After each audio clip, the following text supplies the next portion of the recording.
Assalamualaikum warahmatullahi wabarakatuh. Bertemu lagi di acara Wakil Urang di PKS TV Kabupaten Cianjur. Dan mohon izin pada pemirsa karena di sini sudah memakai prokes yang ketat sekali dan insya Allah di sini juga pada sehat ya Ustaz ya. Alhamdulillah. Dan kita minta izin untuk membuka masker kita. Bismillah. Oke. Ustaz dipersilakan boleh dibuka maskernya. Oke, baraya orang Cianjur sadayana. Hari ini sangat spesial sekali karena kita akan membahas dalam program Wakil Urang di Kabupaten Cianjur ini dan tentunya dengan pimpinan langsung Wakil Ketua DPRD Kabupaten Cianjur yaitu Bapak Haji Wilman Singawinata. Assalamualaikum Ustaz. Waalaikumsalam. Masya Allah. Sehat Ustaz? Alhamdulillah, luar biasa. Semangat. Alhamdulillah. Bagaimana Ustaz? Kabar Ustadz dan keluarga? Alhamdulillah baik. Masya Allah. Masih tetap semangat Ustadz ya? Siap. Ustadz, hari ini tentunya di Wakil Urang, kita ini akan ngekepoin nih, kepoin para wakil urang semua yang sudah duduk di kursi DPRD Kabupaten Cianjur untuk mengetahui pengalaman dan bahkan juga tips and tricks dari para politisi senior yang ada di Kabupaten Cianjur. Nah hari ini kawan-kawan, Bapak Haji Wilman Singawinata ini sudah 3 periode. Masya Allah. Dipercaya untuk duduk sebagai anggota DPRD Kabupaten Cianjur. Dan hari ini dipercaya untuk sebagai Wakil Ketua DPRD Kabupaten Cianjur. Masya Allah. Nih, Pak Wilman, kalau sekarang bedanya apa nih sudah menjadi Wakil Ketua DPRD Kabupaten Cianjur dengan yang dulu-dulu nih, 5 tahun pertama. Oke. Apa nih bedanya kira-kira? Baik, terima kasih Kang Hilal. Assalamualaikum warahmatullahi wabarakatuh. Waalaikumsalam. Salam sejahtera bagi kita semua.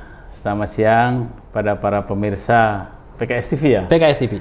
PKS TV Kabupaten Cianjur. Semoga kita semua dalam lindungan Allah Subhanahu wa Ta'ala. Jadi kalau ditanya bedanya tentunya beda. Posisi pimpinan itu posisi yang sangat penting di DPRD dan dia menjadi juru bicara DPRD kepada pihak luar. Nah, jadi posisi ini memang posisi yang penting di DPRD sehingga alhamdulillah PKS bisa menghadirkan seorang wakil ketua di DPRD Kabupaten Cianjur dan mudah-mudahan kita bisa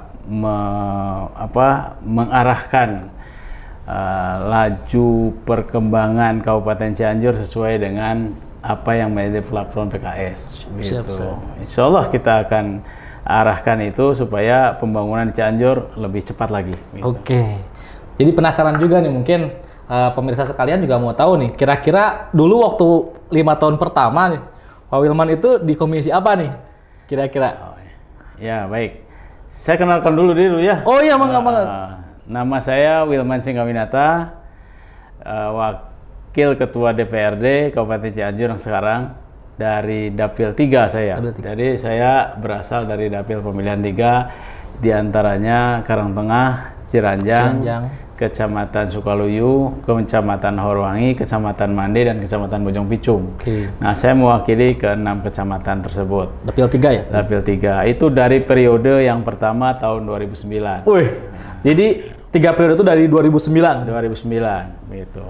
Dan di 2009 saya waktu itu ada di Komisi 2 kalau dulu, terkait dengan keuangan dan ekonomi. Iya. Nah, alhamdulillah pada saat itu kita perjuangkan ekonomi untuk umat dan kita Partai PKS waktu itu mengusulkan suatu raperda tentang ekonomi kerakyatan. Iya. Ini penting untuk melindungi ekonomi masyarakat terutama masyarakat kecil dengan persaingan waktu itu ya. Persaingan waktu itu kan baru masuk tuh yang namanya Alfa dan Indomaret. Oke, ya. Itu kita harus lindungi itu. Ya walaupun pada saat itu kita masih belum bisa menggolkan raperda itu. Tersebut. Alhamdulillah sekarang sudah ada raperda itu. Dan sudah gol. Iya, Alhamdulillah. Ini nih, Masya Allah. Akbar. Jadi, luar biasa ya. Perjuangannya dari mulai tahun 2011 baru gol di tahun 2020 kemarin. Lumayan juga ya.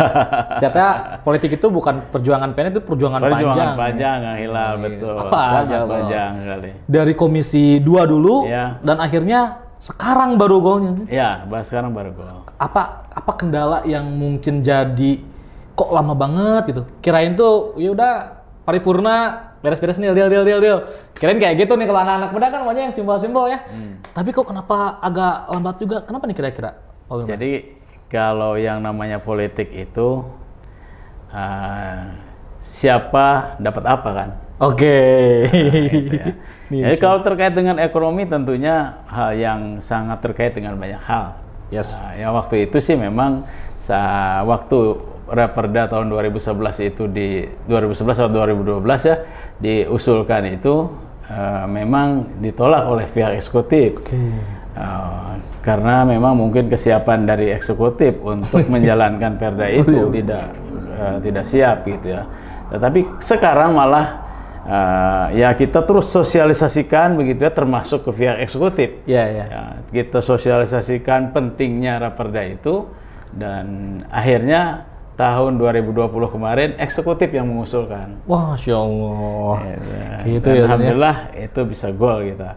Ya kalau politik itu begitu, ada seninya. Oke, nah harus memutar dulu kemana begitu. Nah baru. Yang penting tujuannya itu ya. Yang penting tujuannya bisa terlaksana gitu. Oke, ini salah satu bukti konsistensi dan komitmen daripada PKS itu sendiri ya. 3 periode nih baru gol. Sekarang itu salah satunya mungkin. Mungkin ada apa raperda atau usulan yang lain pada saat Pak Wilman ini menjabat? Banyak. Salah satunya yang dulu diperjuangkan oleh anggota dewan yang sebelum periode saya, juga mengusulkan raperda tentang pendidikan dinia. Dan itu baru terlaksana di periode saya. Itu alhamdulillah. Jadi memang perjalanan juga estafeta itu mesti terus berjalan, dan alhamdulillah pada tahun di 2009 ke sini ya, tahun 2011 atau 2012 perda itu pendidikan ada, pendidikan dinia terrealisasikan begitu. Terus selanjutnya juga terkait raperda tentang tahfiz Quran. Kita juga ikhtiarkan, itu tidak sampai 1 periode. Alhamdulillah itu bisa langsung dengan dukungan masyarakat Cianjur yang religius, itu langsung terlaksana begitu. Alhamdulillah. Yang terpenting adalah bagaimana harmonisasi antara DPRD dan pihak eksekutif bisa terlaksana. Insya Allah ternyata kuncinya itu dan bisa kita laksanakan. Oke, ini luar biasa nih. Kalau untuk yang tahfidz, saya juga termasuk yang melihat dan merasakan juga nih beberapa tahun ke belakang, bahkan sudah mulai bermunculan juga ya lembaga-lembaga tahfidz. Itu mungkin juga salah satunya adalah dari fungsi kebijakan itu sendiri yang memudahkan mereka itu. Masya Allah. Nah, kalau misalkan tadi kita telah membahas raperda dan lain-lain, kira-kira pengalaman dari Pak Wilman sendiri nih yang paling sulit sekali untuk pada saat menjabat sebagai anggota dewan itu apa sih tantangan terbesarnya gitu? Tantangan terbesar jadi anggota dewan nih? Tantangan terbesar kita pada saat ada aspirasi dari masyarakat, begitu ya. Kita perjuangkan terus, tapi aspirasi itu belum bisa dilaksanakan oleh eksekutif. Nah, itu. Jadi kita terus suarakan itu terus sampai sampai aspirasi itu betul-betul diterima oleh eksekutif, oleh Pemkab Cianjur dan dilaksanakan, dan masyarakat terpuaskan. Nah, kalau ada hambatan itulah yang paling berat. Paling berat itu. Bagaimana kita ketemu lagi dengan para konstituen kita yang menyampaikan aspirasi itu, pasti akan ditanya lagi tuh, Pak, aspirasinya seperti apa? Itulah yang paling berat sebetulnya. Karena di politik itu kita memperjuangkan seluruh aspirasi dari para pemilih kita untuk bisa direalisasikan di Kabupaten Cianjur ini. Itu yang paling berat. Nah, kalau trik ngejawabnya kayak gimana tuh, Pak? Apanya? Trik ngejawab kalau konstituen nanya kayak gitu tuh, ternyata belum nih. Gimana nih jawabnya nih? Ya, jawabannya selalu saya menjawab itu sedang kita perjuangkan. Dan insya Allah terus kita perjuangkan sampai aspirasi itu bisa terrealisasi. Itu sih. Ya seperti halnya tadi, aspirasi terkait dengan misalnya tentang ekonomi kerakyatan tadi. Terus itu ditanyakan terus itu. Baik saya ke konstituen maupun ke lembaga-lembaga seperti Dekopinda itu selalu menanyakan terkait dengan raperda tersebut. Tapi kita konsisten, kita perjuangan terus sampai akhirnya kita bisa gol. Jadi konsistensi kita memperjuangkan itulah yang mudah-mudahan akan dibalas Allah Subhanahu wa taala. Dan menjadi bukti pada konstituen sekarang ya. Mungkin tidak terjawab waktu mereka bertanya, tapi mungkin alhamdulillah terasa pada saat kebijakannya sudah ada. Wah, ini keren banget nih. Ini kita langsung sama politisi senior dari PKS, kawan-kawan. Makanya kalau ini daging semua nih pembicaraannya nih. Oke, selanjutnya kalau untuk sekarang nih selama 15 tahun. Kurang lebih ya? Enggak, saya berarti baru 12 tahun. 15 tahun itu kalau misalkan sampai periode sekarang ya. 12 tahun sekarang ini bagaimana sih kondisi politik di Kabupaten Cianjur itu sendiri? Menurut Pak Wilman nih selama sekarang sudah 12 tahun berkecimpung di dunia politik, ini seperti apa sih kira-kira suasananya gitu? Suasananya ya, kalau dulu saya waktu masuk itu memang pemerintah waktu itu gitu ya masih dipegang oleh keluarga Pak Cecep Mukhtar Soleh ya pada saat itu, dan posisinya kita pada saat itu adalah sebagai oposisi sama halnya seperti sekarang. Nah, tetapi saya melihat sekarang kelihatannya lebih terbuka dan lebih bisa menerima pendapat-pendapat dari yang lain. Walaupun Pak Cecep juga banyak sebetulnya pembangunan yang sudah dilaksanakan. Artinya Pak Cecep sudah menorehkan satu tinta emas di masa itu. Tapi memang dari sisi perpolitikan, menurut saya ada stagnasi di situ, karena banyak sekali sesuatu hal yang tadinya di luar konteks politik jadi dipolitisasi. Gitu. Dan setelah tumbangnya satu rejim pada saat itu ya kita masuk ke rejim yang baru. Sekarang kelihatannya juga ya kita harus mensyukuri bahwa terjadi perubahan di Cianjur dengan Pak Bupati Herman Suherman. Gitu ya, ada suatu keterbukaan bagi partai-partai politik untuk berkontribusi dalam pembangunan di Kabupaten Cianjur ini. Dan ini dari PKS saya respon dan saya apresiasi Pak Bupati Herman Suherman ini memberikan peluang bagi seluruh warga Cianjur untuk berkontribusi bagi pembangunan di Cianjur. Keren lah untuk sekarang sih ya. Lebih oke lah. Dan itu kalau misalkan di dunia politik emang dinamis sekali ya. Untuk misalkan suasana bahkan juga kepentingan-kepentingan politik yang ada di dalamnya mungkin ya. Kalau misalkan untuk tadi itu ya suasana politiknya, kalau untuk sekarang suasana itu mungkin yang tadi itu suasana politik umumnya. Tetapi kalau misalkan ada dari kawan-kawan nih, khususnya ya milenial ya yang ingin berkecimpung di dunia politik, kira-kira cocok gak sih dengan yang ada di Cianjur suasana politiknya gitu? Kalau yang milenial ya sekarang itu sebetulnya waktunya yang milenial. Waktunya milenial. Wah, nih. Karena apa? Karena nanti di tahun 2024 pemilih muda itu 65%. Lebih banyak, Bun. Lebih banyak. Makanya peluang bagi nanti politisi-politisi muda. Politisi-politisi muda itu akan lebih dipilih oleh pemilih-pemilih muda. Karena ada kesamaan-kesamaan kan. Nah, ini yang sebetulnya harus dimanfaatkan oleh para pemuda sekarang untuk masuk dunia politik. Gitu. Karena pemuda itu akan terwakili oleh wakilnya yang muda. Gitu. Bukan oleh orang-orang tua. Gitu ya. Jadi dari sisi bahasa, dari sisi keinginan, dari sisi obsesi, pemuda itu akan nyambung dengan politisi muda. Gitu. Jadi 2024 itu kesempatan besar, peluang besar bagi politisi-politisi muda untuk manggung di Cianjur. Karena tadi ya, karena pemilih nanti 65% itu adalah pemilih muda semua. Sehingga kesempatan untuk terpilihnya juga sangat besar. Nah, bagaimana kalau misalkan ingin berpolitik dan masuk ke PKS untuk pemuda itu sendiri, kira-kira peluangnya besar juga nggak? Pak Wilman? Wah, sangat besar. Wah. Kebetulan Ketua DPD PKS Kabupaten Cianjur sekarang adalah seorang pemuda. Ayo. Berarti Yang wah, baru makin ya. berumur 38 tahun. Wah, keren-keren nih, Tan. Keren jadi sangat terbuka peluang pemuda Cianjur untuk dicalonkan menjadi calon anggota legislatif dari partai PKS. Waduh, tuh. Ini udah langsung dari politisi senior dari PKS nih kawan-kawan nih. Kalau mungkin ingin berdaya dan ingin bermanfaat di Cianjur dalam lewat jalur politik, boleh masuk PKS berarti. Mantap nih. Kita sangat terbuka. Sangat PKS, terbuka. ya. Peluang-peluang untuk dijadikan wakil-wakil kita di DPRD mungkin. Kita bahkan berharap kalau bisa ke depan gitu ya. Politisi-politisi yang di mana? Yang di parlemen di DPRD Kabupaten Cianjur ini di sebagian besar pemuda lah. Termasuk dari PKS. Baik, ya. Apalagi sudah ada ketua DPRD-nya pemuda juga ya. Ya, ketua DPD-nya pemuda. Sehingga lebih masuk dan lebih bisa menyampaikan aspirasi daripada pemuda juga ya. Betul. Ya Allah nih.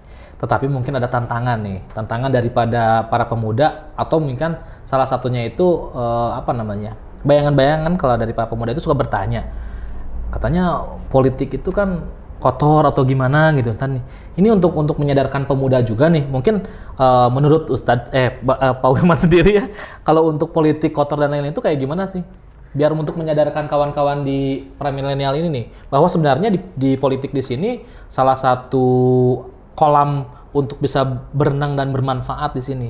Tapi banyak juga yang mengatakan bahwa politik itu kotor. Seperti apa nih statement daripada Pak Wilman itu sendiri? Sudah 12 tahun di dalam dunia politik nih. Jadi kalau bahasa politik kotor itu sama dengan bahasa ekonomi juga kotor. Wah, Gitu. berat nih. Nah, jadi politik kotor itu sebetulnya didengungkan oleh politisi-politisi kotor. Supaya orang-orang baik jangan masuk ke politik. Sudah biar mereka saja yang berpolitik. Orang-orang baik jangan berpolitik karena politik itu kotor. Padahal Rasulullah SAW juga berpolitik. Gitu ya. Banyak hal yang bisa dirubah dari politik. Contoh, misalnya saya ingin memberikan bantuan untuk siswa-siswa yang miskin. Kalau dalam bentuk sebuah yayasan atau dalam bentuk saya pribadi, itu mungkin hanya berapa gelintir siswa miskin yang bisa dibantu. Betul. Tapi bayangkan dengan politik.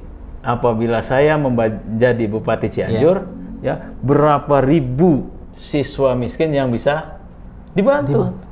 Itulah dahsyatnya politik. Wah, ini makin meyakinkan dan memantapkan diri nih. Makanya jangan ragu para pemuda berpolitik dan cari partai politik yang sangat bersih, gitu ya. Cari partai politik yang platformnya bersih, yang track recordnya juga bersih. Oke.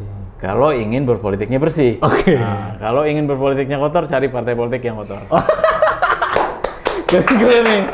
Ini baru terpecahkan sekarang nih. Konspirasi politik kotor langsung daripada Pak Wilman nih. Keren nih kawan-kawan. Oke nih, lanjut lagi ya Pak Wilman nih. Ini luar biasa nih tadi nih yang tadi konspirasi tentang politik kotor baru kepikiran sekarang saya juga. Iya juga ya.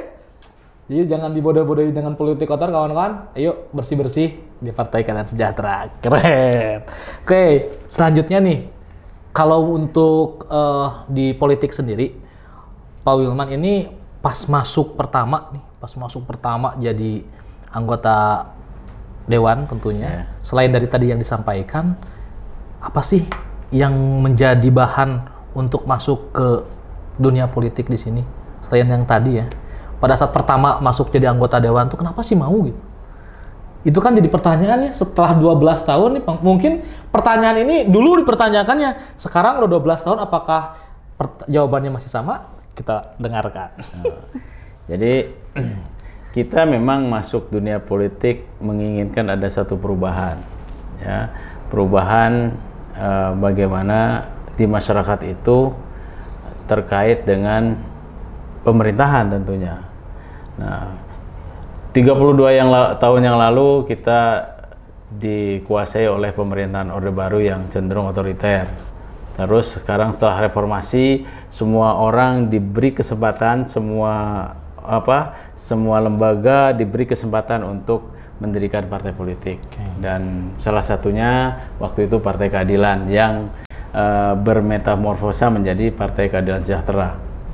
Nah, pada saat itu semua orang juga berpikir bahwa ingin memperbaiki kondisi negara ini. Jadi negara Indonesia yang terbelakang menjadi negara yang maju, dari negara yang berkembang menjadi negara yang maju. Begitu juga di Cianjur. Di Cianjur kita menginginkan suatu perubahan-perubahan ya, terkait dengan satu demokrasi, yang kedua dengan ekonomi, yang ketiga dengan pendidikan, kesehatan, semuanya kita juga akan perbaiki.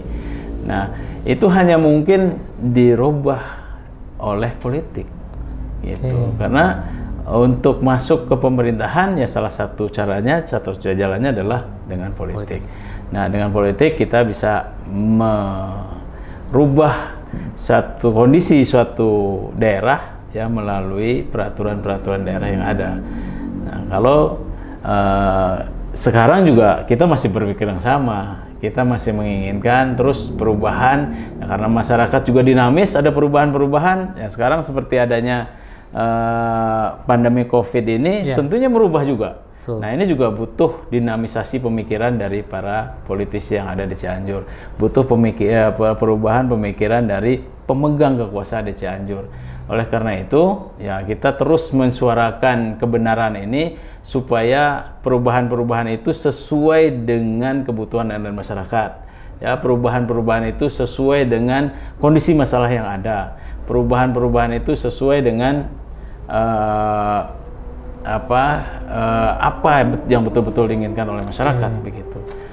Sehingga antara pemerintah dan masyarakat itu menjadi satu kesatuan ya dalam menyelesaikan semua permasalahan dalam bernegara dan berbangsa. Gitu. Luar biasa nih. Plus dulu nih buat Pak Wilman, keren banget nih, asli nih. Kayaknya nih ini harus ada harus ada sesi khusus dengan Pak Wilman sebagai mentor kita nih. Siap. Untuk para politisi muda tentunya. Nih sekarang tentunya setelah 12 tahun berkiprah, banyak sekali hal-hal yang didapatkan tentunya dalam perjalanan menjadi anggota dewan. Nah, hari ini dipercaya sebagai wakil ketua tentunya. Dan tadi mempunyai kelebihan-kelebihan tertentu di sana. Dan sekarang, apalagi sekarang nih udah masuk ke dalam pemerintahan yang baru nih, baru beberapa bulan yang lalu selesai pilkada di Kabupaten Cianjur. Ada program 100 hari daripada Pak Bupati kita nih. Betul. Ini sebelum kita masuk ke dalam programnya, karena ada beberapa rumpun-rumpun dan lain-lain, salah satunya yang viral nih. Yang viral ini salah satunya itu katanya dalam 100 hari kerja Pak Bupati ini ada kawin kontrak di Cianjur nih. Wah, bagaimana menurut Pak Wilman sendiri menanggapi masuknya kawin kontrak di dalam program 100 hari kerja daripada Pak Bupati? Baik, kalau program 100 hari kerja sebetulnya dari sisi aturan tidak ada. Oke. Gitu ya. Cuman kelihatannya Pak Bupati ingin meyakinkan bahwa pemerintah Cianjur di bawah kepemimpinan beliau itu masalah yang ada di Cianjur akan bisa diselesaikan dengan menghadirkan satu metode menyelesaikan masalah dalam 100 hari. Waduh. Kelihatannya begitu keinginan Pak Bupati ya. Dan ini juga termasuk tadi program dalam rangka penghapusan atau Perbub ya. Pak Bupati ini mengeluarkan Perbub terkait dengan pelarangan kawin kontrak. Nah, kawin kontrak ini jadi momok sebetulnya bagi Kabupaten Cianjur. Kita ini terkenal di mana-mana karena kawin kontrak ini. Waduh. Di Cianjur ini. Cianjur nih. Walaupun katanya tempatnya di Cisarua gitu ya. Tetapi banyak sekali pelaku-pelakunya itu dari Cianjur. Nah, ini yang membuat satu stigma negatif Kabupaten Cianjur yang harus kita hilangkan. Gitu. Dan Pak Bupati paham betul bahwa stigma ini juga pasti beliau mendengar dari mana-mana gitu ya, Cianjur itu terkenal dengan orang-orang yang kawin kontrak gitu ya. Nah, yang kedua dampaknya. Nah, kita melihat juga dampaknya, banyak sekali anak-anak yang dilahirkan di Cianjur ternyata lebih mirip-mirip dengan orang-orang luar negeri gitu. Nah, ini juga menjadi satu dampak permasalahan tersendiri ya, karena memang di daerahnya bisa jadi anak itu menjadi dikucilkan, betul, bisa jadi secara sosial juga bermasalah begitu ya. Yang ketiga dari sisi agama begitu, ini juga jadi masalah ya, karena kawin kontrak itu tidak ada dalam Islam. Itu. Dan berarti kalau kita membiarkan itu, ya kita membiarkan perzinahan. Nah, makanya Pak Bupati menyampaikan rencana terkait dengan akan mengeluarkan Perbup kawin kontrak ke kita dulu, ke DPRD dulu. Jadi disampaikan waktu saat itu. Nah, terkait dengan alasannya yang tadi, dan kita mendengarkan itu. Pada saat beliau menanyakan itu, bagaimana terkait dengan persetujuan kita, saya dari PKS setuju untuk mengeluarkan Perbup itu, untuk ya tadi memperbaiki stigma Cianjur di luar Cianjur gitu, supaya ya Cianjur mudah-mudahan bisa bebas dari perdagangan manusia. Hakikatnya kawin kontrak itu perdagangan manusia ya, dari kegiatan-kegiatan yang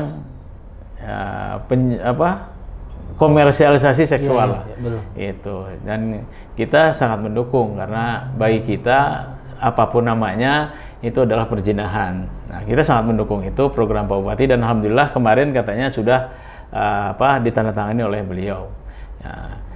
Walaupun pada saat itu saya juga menginginkan bahwa tolong dikaji dulu, barangkali ini bertentangan dengan aturan-aturan yang ada di atasnya ya, karena pasti saja ada pro dan kontra. Nah, yang pro tentunya seperti saya setuju, yang kontra tentunya akan mencari jalan untuk bagaimana mencegah Perbup tersebut.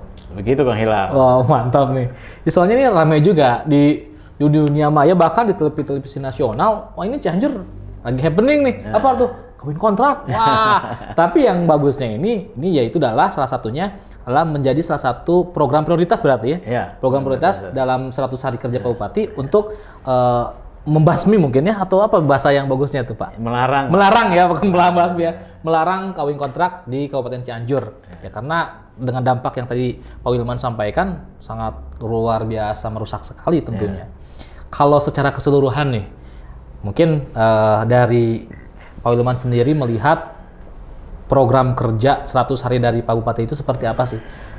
Kalau menurut saya sih ada sisi optimisme di dalam program tersebut ya, seperti yang tadi disampaikan oleh Pak Wilman. Tapi kalau misalkan untuk Pak Wilman sendiri dan kawan-kawan di PKS tentunya menanggapi program 100 hari dari Pak Bupati itu gimana nih? Ya, karena program 100 hari itu sebetulnya hanya meyakinkan saja masyarakat Cianjur untuk ke pemerintahan Pak Herman Suherman, begitu ya, kita mendukung. Ya, kita mendukung sepenuhnya program 100 hari dari beliau. Selain itu juga kita menunggu betul-betul 100 hari itu mana saja yang sudah betul-betul diselesaikan.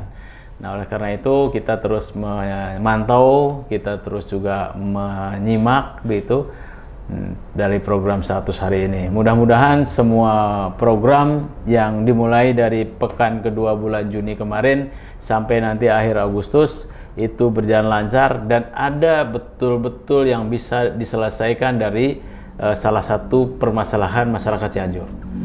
Nah, karena memang masyarakat menunggu itu, masyarakat menunggu pembuktian mana ada permasalahan di Cianjur yang bisa diselesaikan oleh Pak Herman Suherman dan Pak TB Mulyana ini. Nah, kita juga sama, kita sama menunggu bagaimana program 100 hari ini berhasil. Gitu. Tentunya dari beberapa program kan ada yang baru penyampaian begitu ya. Ada baru launching begitu.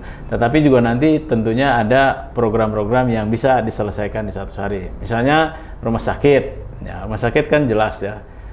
permasalahannya. Sekarang katanya sudah agak mendingan. Nah, kita nanti tunggu dari 100 hari ini apakah seluruh pengunjung rumah sakit itu bisa terpuaskan. Nah, nanti lihat di 100 hari itu. Ada indikator penilaiannya. Ada indikator penilaiannya. Nah, nanti siapapun boleh survei ke rumah sakit begitu ya tentang kepuasan penyelesaian masalah di rumah sakit dalam rentang waktu 100 hari. Gitu. Juga nanti misalnya apa? Misalnya yang ramai juga PDAM. Ya. PDAM ini kan cukup ramai juga. Ya. Nanti apakah nanti Pak Bupati ini bisa menyelesaikan program permasalahan yang ada di PDAM yang dikeluhkan masyarakat dalam 100 hari ini. Nah, kita tunggu saja nanti sama-sama sehingga pas 100 hari lewat masyarakat punya keyakinan, oh, pemerintahan Pak Herman ternyata bisa menyelesaikan beberapa permasalahan yang krusial. Insya Allah seluruh permasalahan 5 tahun ke depan akan bisa diselesaikan. Itu kan harapannya dari program 100 hari ini. Luar biasa nih, mudah-mudahan terrealisasikan dan juga istiqomah mungkin ya. Ya. Kita nanti dari Wakil Urang akan terus memantau dan memastikan bahwa ini akan terus berjalan dan kebijakan ini akan mensejahterakan masyarakat sendiri. Seperti itu. Wah, ini luar biasa banget nih. Beberapa hal yang telah disampaikan oleh Bapak Wilman sebagai Wakil Urang di DPRD Kabupaten Cianjur. Nah, mungkin waktu sudah mau habis nih, Pak. Tapi ada hal mungkin yang harus mau tahu dulu nih, closing statement daripada Pak Wilman ini terkait, karena saya milenial nih Pak, pesan untuk kawan-kawan milenial untuk berproses, bahkan juga untuk bisa berpolitik di Kabupaten Cianjur di sini, khususnya di PKS, seperti apa, dan pesan-pesannya untuk para milenial dalam berpolitik seperti apa? Mangga Pak. Baik. Untuk para pemuda ya, jadi semua perubahan yang ada di muka bumi ini itu dilakukan oleh pemuda. Baik dari mulai zaman Nabi Adam sampai sekarang gitu ya, itu dilakukan oleh pemuda. Tidak ada yang perubahan itu dilakukan oleh orang-orang tua. Gitu. Oleh karena itu, bagi yang cinta perubahan, bagi yang menginginkan perubahan ke arah yang lebih baik, maka salah satu sarananya adalah dunia politik. Walaupun saya menginginkan perubahan itu dilakukan di seluruh aspek kehidupan kita, gitu ya. Dan para pemudalah yang bisa melakukannya itu. Oleh karena itu, pesan saya kepada para pemuda, tetaplah aktif dan bergerak, tetaplah berkarya, ya. Dan salah satu bidang yang bisa digelutinya adalah dunia politik. Nah, dengan masuknya para pemuda ke dunia politik, insya Allah akan terjadi perubahan yang cukup terakselerasi, ya, karena tenaga pemuda lebih besar, begitu, keberaniannya juga lebih besar, akan terjadi perubahan yang melompat, gitu ya, daripada dilakukan oleh orang-orang tua. Oleh karena itu, saya menginginkan atau mengharapkan para pemuda tidak menjauhi dunia politik. Karena politik itu akan berkaitan dengan segala hal. Harga bensin kita ditentukan oleh politik. Harga listrik oleh politik. Gitu. Bahkan harga pulsa pun nanti yang biasa kita pakai itu terkait dengan politik. Makanya jangan jauhi dunia politik, dan politik itu bisa digeluti sebagai salah satu alternatif peluang bagi para pemuda. Dan ke depan dengan adanya bonus demografi ini, tentunya peluang para pemuda akan lebih besar. Nah, seperti peluang Kang Hilal. Peluang Kang Hilal juga sebagai pemuda di masa depan akan lebih besar. Apalagi kalau Kang Hilal mau masuk dunia politik. Wah, itu akan lebih menarik lagi begitu ya. Gitu. Jadi untuk para pemuda, jangan haramkan politik lah. Gitu. Jangan haramkan. Mari berpolitik bersih-bersih. Politik bersih. Bersama Pak Wilman dan juga PKS tentunya. Oke, Pak Wilman, terima kasih atas waktunya. Dan mungkin untuk pemirsa sekalian, mohon tetap di rumah aja, jaga prokes kesehatan karena pandemi masih berlanjut. Betul, tentunya. betul. Jaga diri, jaga kesehatan. Terima kasih. Assalamualaikum warahmatullahi wabarakatuh. Wakil. Waalaikumsalam.